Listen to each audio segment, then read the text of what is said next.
এটা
হচ্ছে তার মুক্তি।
মানুষ জুতা চুরি করত, শাড়ি চুরি করত, কলা চুরি করত, তাকে পেয়ে সকলে মারতে মারতে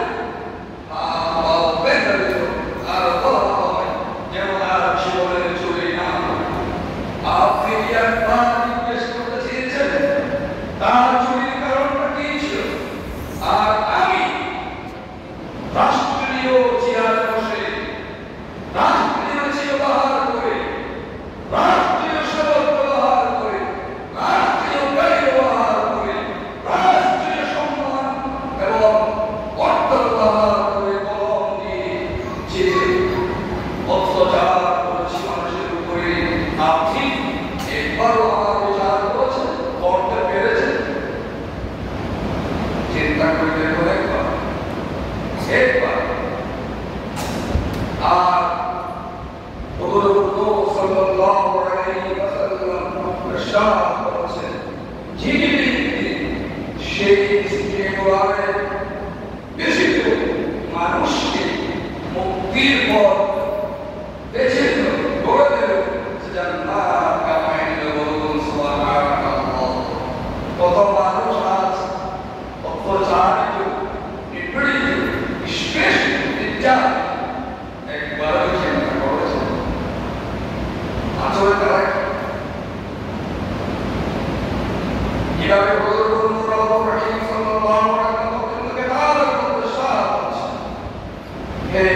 মানুষ কি মনে করছে ওরার পক্ষে অন্য দেওয়া বিশেষভাবে আদেশ হয়েছে। তারা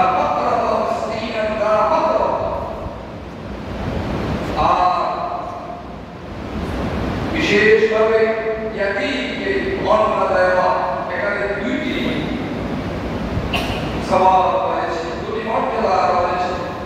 একটি হচ্ছে তাকে আপনি অন্ন দিয়ে সহায়তা করবেন, আর একটি হচ্ছে আপনার আত্মীয়তার বন্ধন সুদৃঢ় করবেন। বলুন সুবহানাল্লাহ। যদি আপনি আপনার একজন ভক্তীয় ইয়াতীমকে সাথে ডেকে সিনার মধ্যে আলিঙ্গন করে কিছু দেন, সে কি ধরনের খুশি হয়? এজন্য রাসূলুল্লাহ বলেছেন, যদি কেউ এই কথা তার হাত দেয়, হাত নিয়ে ভালোবাসা নিয়ে, তার সম্পত্তি লুণ্ঠন করার জন্য নয়, তার সম্পত্তিকে ফিরিয়ে দেওয়ার উদ্দেশ্যে মহব্বত নিয়ে রাসূলুল্লাহ বলেছেন, ওই হাত যত পছন্দ হয়েছে তত কি আল্লাহ সুবহানাহু ওয়া তাআলা তার সেই বান্দাকে আপনি কি বলে তার উম্মতকে আল্লাহ পক্ষে বরাদ্দ হয়ে বলুন সুবহানাল্লাহি আল-আযীম, সুবহানাল্লাহি আল-আযীম। এরপরে রাসূলুল্লাহ সাল্লাল্লাহু আলাইহি ওয়াসাল্লাম ইরশাদ করেছেন,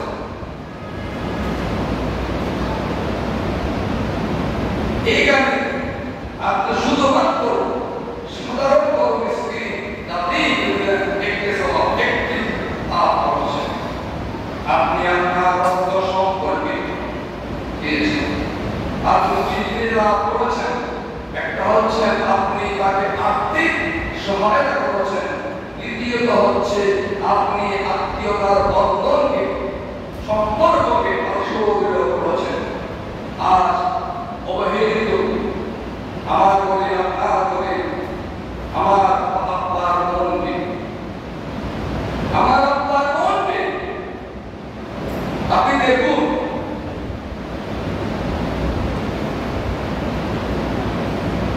সে আপনার করে চলে যাবে, চতুর্থ দিনের দিকে দেখে কষ্ট হবে, ও বোন তোদের সুন্দর বিয়ে হয়েছে, তোদের সম্পত্তি নিয়ে যাবে। আর যদি বোন বলে না বাইরে যাবো রাগ বড় বলবো আল্লাহকে যখন প্রয়োজন হবে তখন বলবি চলে গেল বন্ধন। আর যদি না বলি সম্পত্তির ব্যবহার করি, বিল্ডিং ব্যবহার করি, দোকান ব্যবহার করি, আমাদের ছোট ব্যবহার করে কাজ করেছি, আর থেকে অনুমতি প্রাপ্ত হবে।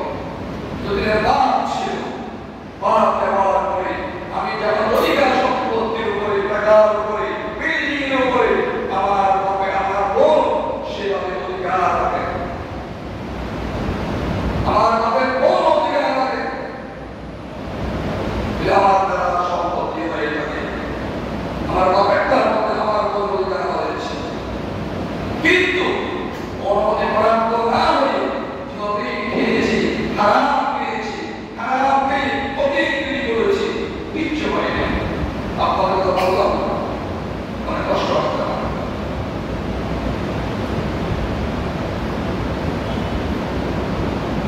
তা করেছি কোনো লাভ ফিরে হবে। আর যখন বোন আসে 2 দিন পরে বাবিকে বলে বাচ্চাকে বলে তোরা আসলে কান্না কথা বলবি, তোর একটা কথা বই দেশের বাইরে যাবে বা ব্যবসা করবে বা একটা করবে কিছু টাকা দিতে বলিস।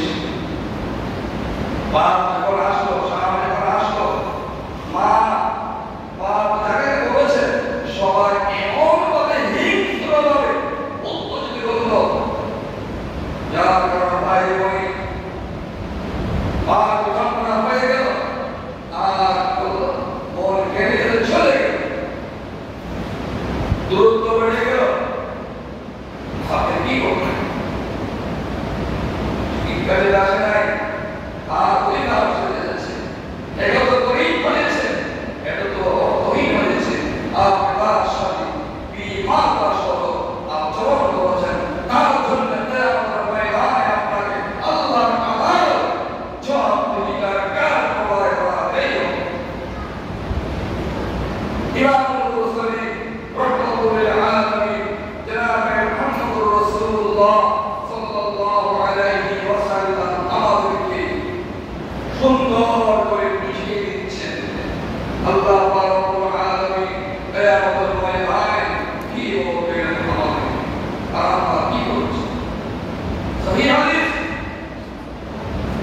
রাসূলুল্লাহ বলেছেন আল্লাহ সুবহানাহু ওয়া তাআলা কিয়ামতের ময়দানে ইন্নাল্লাহ তাআলা ইয়াউমুল কিয়ামah ময়দানে মাহশরে যেদিন সূর্য তার মুখ নিচে দিকে জমি হবে তার নিয়ে মানুষ আরো পাবে, নঙ্গা উঠবে, নঙ্গা নয় ইয়া নাফসি ইয়া নাফসি। শায়খ বলেছেন কিন্তু উম্মত মুহাম্মদে উঠবে ওয়া अंबिया महशर में करेंगे नफसी नफसी, उठेंगे उम्मती गोया मुहम्मद सल्लल्लाहु अलैहि वसल्लम। मुहम्मद रसूलुल्लाह सल्लल्लाहु अलैहि वसल्लम खड़ो आजाद होंगे शेरी कुदरत के ख्वाब Allah Ta'ala yaumul qiyamah शब्द अल्लाह मैदान महशर ताक दिए खबर नहीं और विशाल शुरू हो गया। আমরা একটা সন্তান, আমরা সবাই একটা সন্তান, কথা বলবেন তো বুঝলেন? এটা কিন্তু আমার দয়া করে সহায়তা করবেন। আমরা সবাই আদম সফিউল্লাহ মা হাওয়া আলাইহিস সালামের উত্তরসূরি নাতি গতি যাচ্ছে তেমন পর্যন্ত যাবে, তেমন পর্যন্ত যত মানুষ আসবে সেগুলোই আদম হাওয়ার কি সন্তান হবে।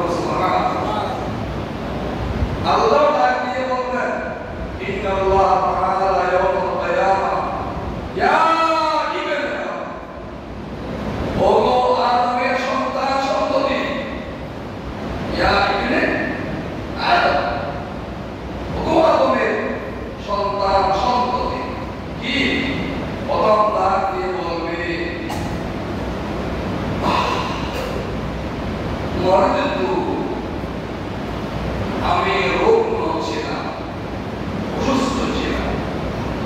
হাঁটতে পারতাম না, হঠাৎ মাথা করে পড়ে গিয়েছিলাম। আমি হঠাৎ প্রলয় আক্রান্ত হয়েছিলাম। আমি হঠাৎ লয়ান বেহুশ হয়ে পাগল হয়েছিলাম। আমি হঠাৎ করে বিভিন্ন প্রকারে রোগাক্রান্ত হয়েছিলাম, অ্যাক্সিডেন্ট হয়েছিলাম। অনেক কিছু একটা মানুষের বিপদ হতে পারে। সব একটা একটা করে আল্লাহ বলবেন, আমি প্রস্তুত ছিলাম। আমরা জানি আল্লাহ ওয়াহদাহু লা শারীক, আল্লাহু লা ইলাহা ইল্লা হুয়াল হাইয়ুল কাইয়্যুম, লা তাখুযুহু সিনাতুন ওয়া লা নাওম। এই ব্যাপারে ভাবতেও পারে হুজুর কি বলতে আজকে দেখুন আল্লাহ কি ওষুধ, আল্লাহ ওষুধ সহি হাদিস ভালো করে মনে রাখেন। তো মানুষ আশ্চর্য হয়ে বলবে, তোমরা আমাকে চিকিৎসা করো নাই, মাথা মস্তিষ্ক রক্তকরণ হচ্ছে, ডাক্তার বলেছে 2 লক্ষ টাকা লাগবে এই মুহূর্তে। কিন্তু এই ক্লিনিকে আমি থাকতাম, অনেক টাকা ছিল, আমার রক্তকরণের বন্ধ করার ব্যবস্থা করো না। আমি হাঁটতে পারছি না, হঠাৎ করে হাঁটার ব্যবস্থা করো না। আওয়াজ কিনতে পারছি না, টাকা দাও, কিনে দাও নাই।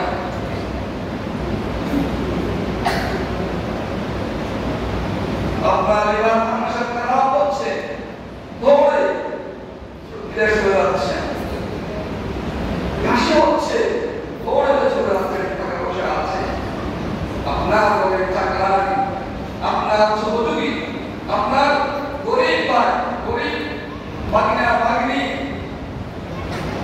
সুস্থ হয়ে কাটাচ্ছে।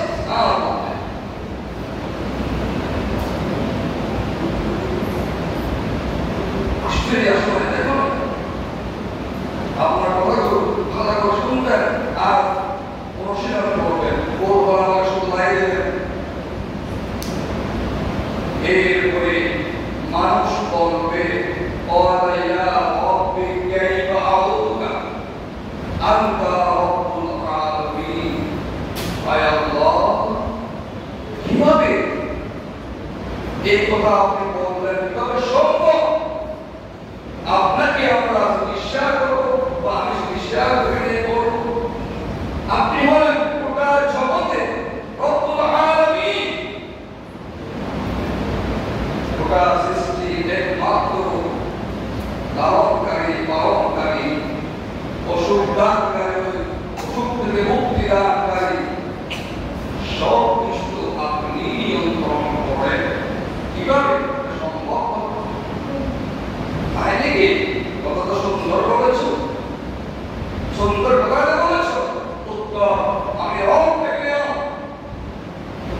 খুতবাতুল শাহ বলছেন, قال النبي صلى الله عليه وسلم أما علمت أن عبدي فلان مرض।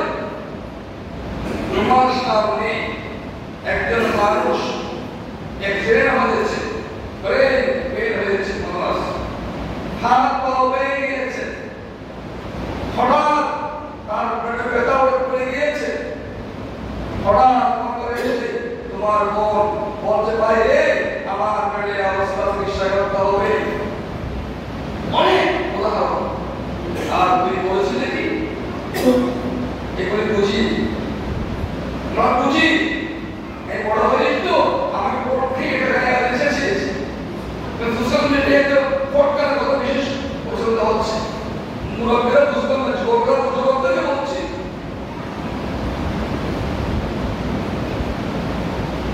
এরপরে আল্লাহ বলবেন, তোমরা তার চিকিৎসা ব্যবহার গ্রহণ করো নাই।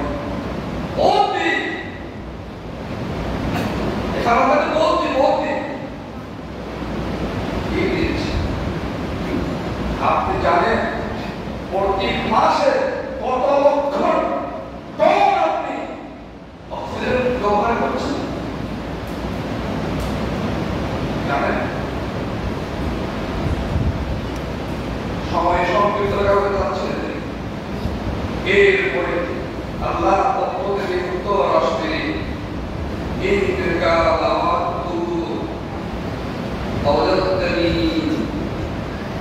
যদি দুই ঘন্টা সেদিন তার পাশে তার কি যা ছিল তাই, তাহলে সেখানে আমাকে পেয়ে যেতেন।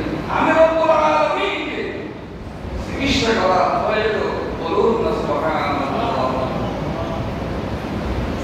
লোভী আমাদেরকে বলে নমরুদের অগ্নিতে ইব্রাহিমের বন্ধু হয়ে অসরাত করে দিয়েছিল, না ফু দিয়েছিল, নমরুদের ফু দিয়েছিল, আর কোরআনে কোরআনে অসরাত করে দিয়েছিল।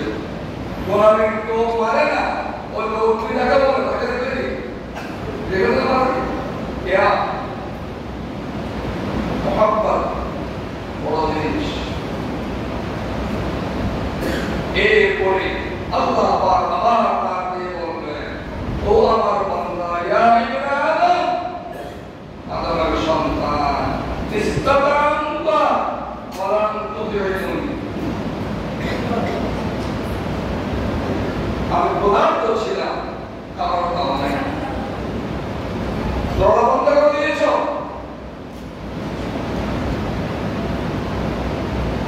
বন্ধ করে দিয়েছ, ওয়াহিমা করেছ, এই করেছ, সেই করেছ, গরিব দাস খাওয়াতে সমস্ত বড়কে খাওয়াইছ, আর গরিবকে রাত্রে 12টায় ওই সামান্য চুল, একটা হাতি, একটা আলু পাথরের যা যা হয় টুকরা পাত, কি করছ? তোমার সামনে কাঁদরাতে কাঁদরাতে পড়ে গিয়েছে, উদাহরণ নিরুবাসীরা সেখান থেকে শিক্ষা করা মন ধরেনি খুব কি জিনিস। তুমি আমাকে খাওয়াও না, বলা খবর কি করো নাই? আমি তোমার দোকানের পরিচালক কর্মচারী ছিলাম, আমি তোমার পরিচালক প্রতিষ্ঠানের লোক ছিলাম,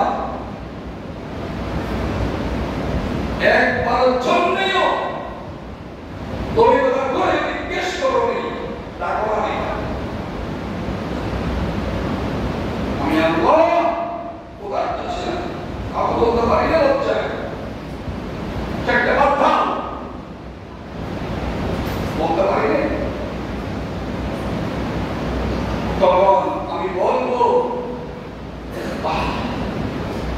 আল্লাহ কিভাবে আপনাকে আমি খাবার খাওয়াবো, কাইফা আতঈমুকা ওয়া আনতা রাব্বুল আলামিন, আপনিও খাওয়া, আপনি করা, আপনি আমরা আপনাকে কিভাবে খাওয়াবো? কি বলছেন আল্লাহ? বুঝতেছি, বুঝো না, বুঝো, পুরো সাল্লাল্লাহু আলাইহি ওয়াসাল্লাম দিয়ে হচ্ছে قال أما علمت أنه استطعمك من قبل قرآن ولا تطعمه أما علمت إنك لو أطعمته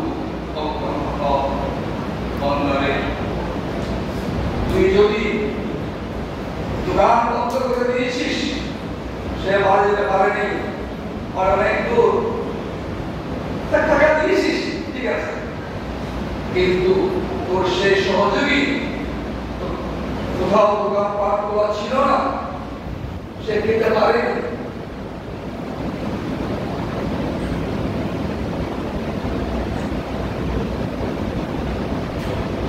তার পাহারায় তুমি বড় হয়েছ,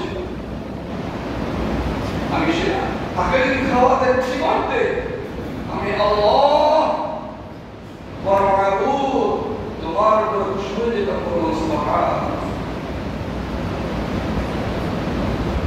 কোরবানি দিয়েছেন, দরজা লক করা আছে, মানে ঘরে ঢুকতে পারবে, এমন তো হয়ে থাকে আল্লাহ ক্ষমা করা।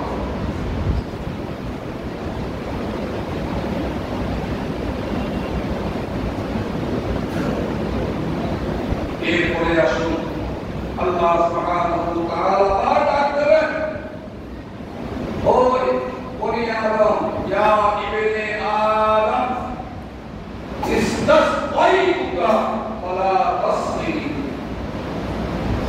আমি তৃষ্ণার্ত ছিলাম, পানি দাও না, ওটায় রাখা জেলাকে ছেড়া অন্যায় প্রাণীকে বৃষ্টি পানির অভাব, ওষুধের অভাব, খাবারের অভাব, গোবর কিনে করো নাই, আমি শেষ পর্যন্ত সেই ময়লা পানি আমি খেয়েছি, ময়লা খাবার খেয়েছি, ওষুধ না খেয়ে মরে গিয়েছি, পানি না করে মরে গিয়েছি, খাবার না খেয়ে মরে গিয়েছি। আল্লাহ মারবো কি আল্লাহ এই কথা আপনাকে আমরা কি ব্যাপারে করবো? প্রমাণ কেমন হয়েছে, পানি আপনি বর্ষণ করেন, পানি আপনি খাবার, শ্বাস আপনি করেন, উৎপাদন আপনি করেন, আপনি খাবার, আবার আমার জন্মের হাজার বছর পূর্বে আমার রিজিকে বন্টন করেছেন। আজকে কি কথা, কি পানি আল্লাহ রাব্বুল আলামিনের পক্ষ থেকে আমি পৃথিবীর যে বিশ্ববাসী তালিম দিচ্ছেন, ওই পৃথিবীর মানুষ শোনে না। ওই সময়ে যে সময়ে মানুষ এই পানির জন্য কাতরাচ্ছিল, পানি পাচ্ছে না, ওই সময় যদি আমি তাকে পানি খাওয়াইতাম, আল্লাহ পক্ষ থেকে উত্তর হলো আমি রব্বুল আলামিন সেই মিষ্টি পানি খেতাম, আর তুই আমার কাছে মর্যাদা পাতি, বলুন সুবহানাল্লাহ। এই হাদিসকে একবার নিজেদের প্রশ্ন করবেন, কেউ কারোর উপরে আক্ষেপ করবেন না, নিজে নিজে কতদূর আমল করতে পেরেছেন। আপনার ঘরের মালিক আপনার আল্লাহ, কেউ আমাকে দিবে, কেউ আপনার কথা বুঝে না, বুঝে আল্লাহ, কেউ দেখে না, দেখে আল্লাহ, কেউ দেখতে পারবে না, দিবে আল্লাহ, কেউ বাঁচতে পারবে না, বাঁচাবে আল্লাহ, সে আল্লাহকে স্মরণ। এরপরে আসুন হুজুর, তাহলে আমরা ছেলে মেয়ে যদি যা করি এগুলো কি কোনো বার্তা আছেন? হ্যাঁ, সেগুলো লাভ আছে। হুজুর রব্বুর রহিম সাল্লাল্লাহু আলাইহি ওয়াসাল্লাম ইরশাদ করেছেন যে যে ব্যক্তি আল্লাহর ইবাদতের উদ্দেশ্যে হালাল পথে আয় করে ব্যয় করার জন্য সেগুলো সাদকা, যে ব্যক্তি সৎ পথে আয় করে সৎ পথে ছেলেকে প্রতিষ্ঠিত করার জন্য শিক্ষায় দীক্ষায় সর্বভাবে তাকে সুন্দরভাবে সামাজিকভাবে প্রতিষ্ঠা করার জন্য সে এগিয়ে যায়, সেগুলো সাদকা। সেইভাবে নিজের স্ত্রীকে আল্লাহর হুকুম সরওয়ারে কায়নাত মুহাম্মদুর রাসূলুল্লাহ সাল্লাল্লাহু আলাইহি ওয়াসাল্লাম পরিচালনা করার জন্য ব্যয় করে, সেগুলো সাদকা। এরপরে আসুন স্পষ্ট করে রাসূল বলছেন, ওয়া আতাআমতা ফাতিমাকা আল্লাহকা সাদাকা, যে ব্যক্তি তার পরিচালিত, তার অধীনস্থ, তার কর্মচারী, তার পরিচালক প্রতিষ্ঠানের ভাই বোনদেরকে যদি সেভাবে সে উৎসাহিত করে, পরিচালিত করে, তার সুখে দুঃখে এগিয়ে আসে, রাসূলুল্লাহ বলেছেন তুমি এই সাদাকার কাজ করেছো, বলুন সুবহানাল্লাহ। চিন্তা করবেন। তাই সর্বোপরি হুজুর সাল্লাল্লাহু আলাইহি ওয়াসাল্লামের সাথে হাদিস থেকে ছোট্ট একটা হাদিস বলে শেষ করছি। আমরা ছোট রাস্তায় বের হব, আমাদের গাড়িটা যাচ্ছে কাদার উপর দিয়ে, যদি একটা ইট নেড়ে দিই, পানি তো ড্রেনে পড়ে যায়, আমার গাড়ি যদি রাখো, মানুষ সঙ্গে রাখো, আমার দোকানের সামনে ড্রেন আছে, পানি পড়তে পড়তে ড্রেন জ্যাম হয়ে যাচ্ছে, আমি যদি একটু একটা কিছু দিয়ে নাড়া দিই, পানিটা সরাই দিই, আমার ড্রেনের পানিগুলো দিই, ওই জিনিস বড় ড্রেনে পড়ে যেতে পারে। আমি হাত দিয়ে কলার ছিলকাটা তুলে ফেলতে পারি, আমি হাত দিয়ে মালটার ঝুঁকটা তুলে ফেলতে পারি, আমার পারি, পারি, কিন্তু আমার যে ফেলেছেন তার মস্তিষ্কের কথা ভাবছি, আমি তুলে দিলাম। রাসূলুল্লাহ সাল্লাল্লাহু আলাইহি ওয়াসাল্লাম ইরশাদ করেছেন আপনি একটি ভালো কাজ করেছেন। কি করেছেন?